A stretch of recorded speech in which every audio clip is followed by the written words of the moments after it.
Temos uma única intenção neste dia: apresentar a Deus a nossa oração por aqueles que morreram. E nós cremos, estão na presença dEle.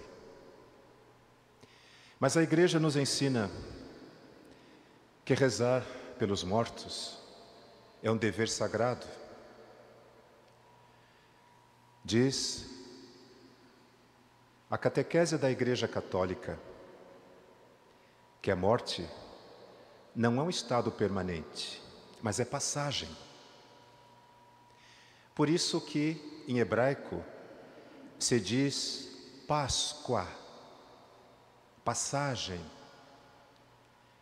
Todos os anos celebramos com festa a Páscoa de Jesus, a sua passagem. Mas também nós, cada um de nós, haverá de celebrar a passagem de um ente querido próximo. Nós sentimos em nossa própria carne a dor da separação. E por isso, quando nossos sentimentos estão assim perturbados pela dor, o que nos socorre é a fé que colocamos na ressurreição dos mortos. É isso que dá sentido à nossa vida. É por isso que nós suportamos a dor da separação. E é por isso que nós, os cristãos católicos, reverenciamos os nossos entes queridos que morreram, porque o próprio Jesus nos ensinou. E o catecismo da nossa igreja, o nosso magistério, nos diz: muitos dos nossos precisam da nossa oração, porque eles estão nesse estágio de purgação, que nós chamamos de purgatório.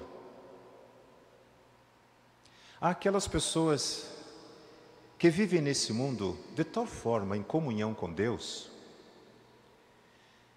que no momento da sua morte, são imediatamente levados para o céu, para a glória. A eles a Igreja reconhece um lugar de honra, e nós os consideramos santos, e os temos como nossos modelos, nossos exemplos. Colocamos a sua imagem em nossas igrejas, para nos lembrar de como foi a vida deles. Procuramos conhecer a sua história, saber das suas alegrias, dos seus sofrimentos, das suas perdas. E assim também nós buscamos força para seguir o seu exemplo. Mais do que isso, acreditamos que por estarem na presença de Deus, eles podem interceder por nós, que aqui estamos, na labuta desta vida. Tudo isso nos ensina a nossa igreja. Mas também nos ensina a igreja que há pessoas que não viveram nesta vida uma comunhão completa. E são pessoas que estão em curso da sua evolução espiritual. A morte não interrompe, a morte transforma. Mas essas pessoas não estão prontas para a glória. Então, elas vão para este lugar chamado de purgação ou purgatório, que é um lugar de purificação. Deus está lá. Mas é um lugar onde a pessoa fará essa experiência de conhecer a si mesma, de reconhecer suas culpas. Ela terá a chance de pedir perdão. Não tem um tempo certo. Ninguém sabe quanto isso pode durar. Mas é o lugar onde a pessoa encontrará as condições de continuar a sua evolução espiritual. Por isso, o purgatório é um lugar de santificação. E o que a igreja nos ensina? Essas pessoas que se foram, de alguma forma, marcaram as nossas vidas. É por isso que nós estamos aqui rezando por elas. Então, nós fazemos subir ao nosso Criador uma prece por aquela pessoa que precisa da nossa intercessão. Parece pretensão da nossa parte, mas é assim que a Igreja nos ensina.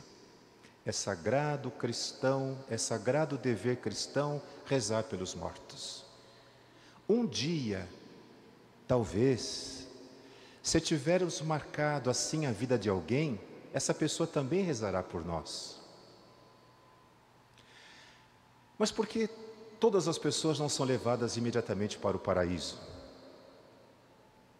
E por que existe para nós os católicos o inferno? O inferno é o lugar onde a pessoa não pode evoluir espiritualmente, pois ela fez uma escolha, rejeitou sistematicamente a luz. Ela rejeita a Deus sistematicamente ao longo da sua vida e nem na hora da sua morte ela se arrepende.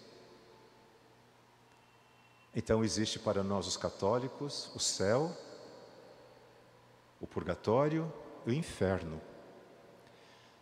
Todas essas situações são escolhas que fazemos ao longo da nossa vida. Jesus virá para julgar os vivos e os mortos. Nisso nós acreditamos. Mas o seu julgamento, diz ele, é suave e o meu fardo é leve. Ele está sempre pronto a perdoar. Jesus é a esperança do recomeço, é a chance, é a mão estendida de Deus, são os braços abertos do Criador. Ele quer salvar a todos, é a sua missão. Mas respeitará a decisão de cada pessoa até o fim. Portanto, cada um de nós é responsável pela eternidade que se apresenta além da morte. Toda quarta-feira à noite, nós rezamos aqui na igreja missa por intenção dos falecidos. Toda quarta-feira.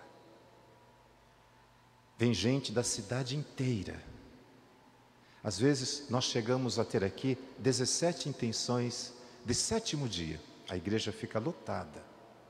São dezenas de intenções de mês, de ano. Toda semana eu preciso fazer, ou quando não o Padre Oscar, uma catequese de iniciação cristã. Porque as pessoas que aqui vêm, na sua grande maioria, elas não têm noção do que estão fazendo aqui. Vêm talvez por superstição, por medo, por solidariedade. Vêm talvez porque é o costume, é a tradição. Mas elas se sentem fora do seu ambiente. Não conhecem a Jesus como nós o mostramos. Então elas não sabem a hora de sentar, de levantar, se ajoelhar, não sabem as respostas. Então nós escrevemos tudo para elas, mas mesmo assim, seu pensamento está distante. E nós percebemos isso porque elas ficam inquietas. É muito comum a pessoa chegar atrasada e vir aqui na frente e cumprimentar a família. Outro dia o Padre Oscar disse que levou um susto, o Martins também, o cantor, porque a pessoa batia no ombro com tanta força, ele pensou, deve estar aplaudindo, mas estava no meio da missa. Então eles chegam, eles querem cumprimentar o parente, é como se fosse mais um ato social. Então nós temos que fazer toda semana uma catequese de iniciação cristã, pacientemente, falar da ressurreição, falar de Jesus, da sua misericórdia, até que as pessoas vão se acalmando, serenando, e muitos prestam atenção. Hoje nós ouvimos essa passagem da Bíblia em que Jesus vai à casa desta família que ele considerava muito. O vilarejo de Betânia ficava pertinho de Jerusalém, de tal maneira que Jesus podia ir à grande cidade, ao templo, e depois ir dormir na casa desses 3 irmãos, Marta, Maria e Lázaro. Jesus tinha um afeto muito grande por eles. Mas eis que Lázaro veio a morrer. Quando levaram a notícia a Jesus, ele chorou. Ele que é a ressurreição e a vida, chorou a morte de um ente querido. E foi até lá. Jesus não chorou de tristeza, não chorou de desespero, mas chorou de saudade. Assim é o coração de um cristão. A gente sabe que tudo e todos estão nas mãos de Deus, mas a dor da separação nos custa, nos fere. Então a gente chora de saudade. Não é de tristeza ou desespero, mas é de saudade. Jesus chorou. Por quê? Porque ele sabia que nunca mais, nesta terra, ele veria aquela pessoa querida. Nunca mais ele a abraçaria, ouviria a sua voz, a sua risada. E é isso que nós temos que aceitar. A morte acontece uma única vez. E depois dessa passagem, nunca mais retornaremos a este mundo. Aceitar isso é aceitar o ensinamento de Cristo. A vida é uma só, é uma continuidade. Começa na vontade de Deus. É Deus que chama a vida. Os pais dão a luz, trazem para a luz, mas a vida nasceu em Deus. Como um facho de energia, ela sempre segue em frente. Jesus sabia que nunca mais veria Lázaro nessa vida, por isso ele chorou. O sentido da morte nós encontramos em Jesus. Mas eis que ele chega na casa onde o corpo está sendo velado. As irmãs ali estão, nós as conhecemos bem, Maria e Marta. Marta se apressa a ir até Jesus. Nós sabemos como Marta age. Marta é muito prática, muito direta. E o que ela diz a Jesus? Se o Senhor estivesse aqui, ele não teria morrido. Quantas vezes eu escuto isso nos velórios? Quantas vezes eu escuto isso de pessoas que estão enlutadas? Se Deus cuidasse da gente, não teria acontecido isso. E a gente acaba culpando a Deus pela morte das pessoas. Esse acidente horrível que matou esse rapaz de apenas 22 anos, irmão da florista que ornamentou a nossa igreja hoje, ele sofreu um acidente horrível. Havia 4 pessoas no carro, só ele morreu. Não foi possível tirar o corpo dele porque estava retorcido com o carro. E essas coisas horríveis afetam a gente de uma forma extraordinária. Quando eu fui ao velório e eles conseguiram reunir um pouco do que foi aquela pessoa e fechar o caixão, essa moça, a florista, me recebeu na porta. Eu disse, sinto tanto. Ela me disse, é a vontade de Deus, padre, fazer o quê? O que é que vocês acham?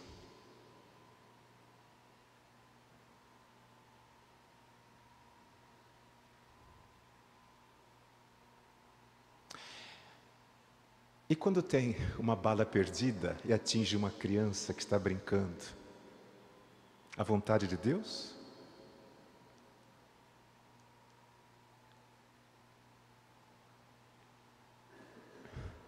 Não é. Deus não mata. Deus não castiga. Deus não fere ninguém. Deus ama. Deus está junto de toda pessoa que o invoca na sinceridade do seu coração. Isso é catequese cristã. É isso que Jesus nos ensinou. Mas é difícil lutar contra uma correnteza histórica, uma cultura que quer achar um culpado e assim eximir o ser humano da responsabilidade de seus atos. Então a pessoa diz: é a vontade de Deus, mas não é.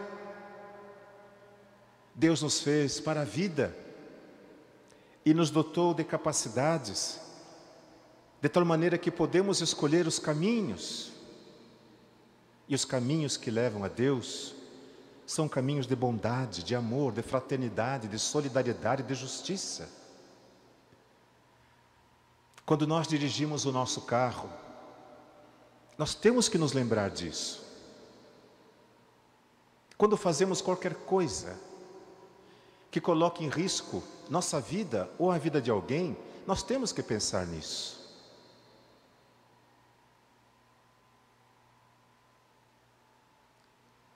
Jesus é esse que nos mostra o caminho. Através dele, nós podemos viver nesse mundo de tal forma que não tenhamos medo da morte, porque ele garantiu que estaria conosco, nunca nos deixaria sozinhos. E quando chegasse a hora de fazermos a nossa Páscoa, a nossa passagem, Ele nos tomaria pela mão, Ele falaria o nosso nome e nós reconheceríamos a sua voz, porque foi com Ele que nós falamos nas nossas orações, foi a Ele que nós clamamos em nossas dificuldades, foi o nome dEle que nós repetimos quando a vida nos pôs no chão, quando tudo parecia perdido. Meu Jesus, e Ele estava ali. É por isso que quando chegar a nossa hora e Ele falar o nosso nome, haveremos de não ter medo de passar pelo vale da morte, porque Ele tomará a nossa mão e como bom pastor nos conduzirá. As escolhas que fazemos nessa vida, todas elas trazem consequências.